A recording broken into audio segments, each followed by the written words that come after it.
دیکھیے ہماری یہاں پر ملاقات شورا کونسل کے ہیڈ سے ہوئی. اس کے بعد ہماری ملاقات ہوئی 2 گھنٹے تک عادل جبیر جو پہلے فارن منسٹر تھے سعودی عرب کے. 2 گھنٹے سے ان سے بہت ڈیٹیل ملاقات ہوئی. پھر آج ہم 2 تھنک ٹینکس میں گئے. کل ایک تھنک ٹینک تھا، آج ایک تھنک ٹینک تھا، اور آج ہم یہاں پر جو ایک عرب یونیورسٹی ہے فورنسک سائنسز کی، جس کا گجرات فورنسک سائنس سے MOU تھا. تو اس ٹرپ میں اگر آپ دیکھیں گے تو سب سے پہلی بات یہ ہے کہ کنگڈم آف سعودی عربیہ میں 27 لاکھ لوگ بھارت کے یہاں پر رہتے ہیں، کام کرتے ہیں. اور جو ہمارا جو فورن ایکسچینج ہر بھارت کا ناگرک بھی جاتا ہے دیش کو، اس کا ایک بہت بڑا حصہ کنگڈم آف سعودی عربیہ سے جاتا ہے. تو 27 لاکھ لوگ یہاں پر رہتے ہیں. پھر ہم جہاں بھی ملے ڈیلیگیشن نے ان کو بتایا کہ کیسا ٹیررزم پاکستان کی طرف سے کیا جا رہا ہے اور کیسا نشانہ بنایا جا رہا ہے بھارت کے ناگرکوں کو. تو ہمارا یہ ہم نے ان کے سامنے بات رکھی کہ پاکستان کو FATF گرے لسٹ میں دوبارہ لایا جائے. اور یہ تمام کنگڈم آف سعودی عربیہ اس کا ممبر ہے FATF کا. 2018 میں انہیں ہماری مدد کی تھی. اس کے بعد ہم دیکھیں کہ پاکستان پر تھوڑی بہت روک ٹوک لگی اس کے اوپر. تو اچھی ملاقاتیں رہیں، ذمہ داروں سے بات رہی. ان کے بھی کنسرنس تھے، ہم نے ان کو بتایا. بعض نے کہا کہ آپ بات چیت کا کیا مرحلہ ہو سکتا. ہم نے کہا کہ ہم نے پہلے بات چیت کی 26/11 کے بعد، پٹھان کوٹ کے بعد، مگر اس کا کوئی نتیجہ نکلا نہیں. الٹا ہم کو نقصان ہی ہوا.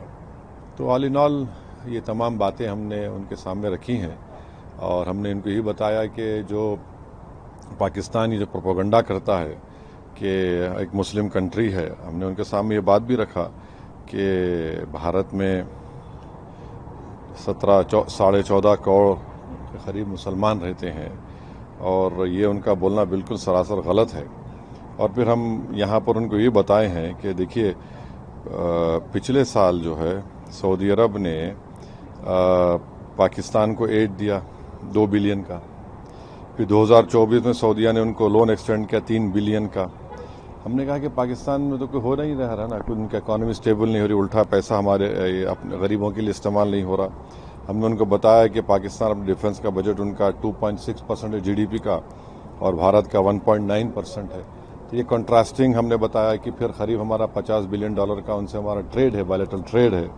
اور پھر ہم نے اس پاکستان کے پروپیگنڈے کا میں نے اس کو بتایا کہ اسلامک یونیورسٹی مدینہ میں ہے، اور وہاں پر جو پروفیٹ محمد صلی اللہ علیہ وسلم کی سیرت پہ جو کتاب پڑھی جاتی ہے اس کا نام رحیق المختوم ہے.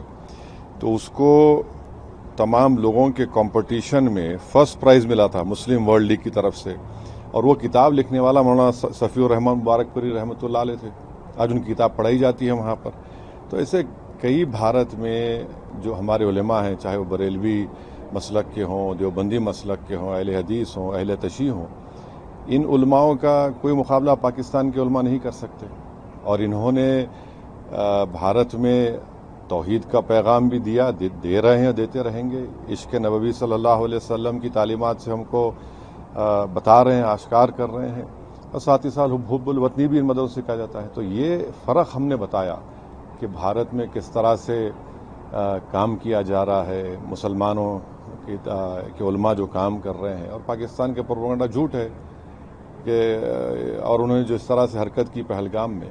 ہم نے بتایا کہ ہاں ہمارے دیش میں بھی ہے پرابلمز، دنیا چھوٹی ہے، انفارمیشن جاتی ہے، مگر ہمارے پاس ہم لوگ اس کو اوور کم کرنے کی کوشش کر رہے ہیں. تو اوور آل یہ ہمارا رہا سعودی عرب کے کنگڈم آف سعودی عربیہ میں.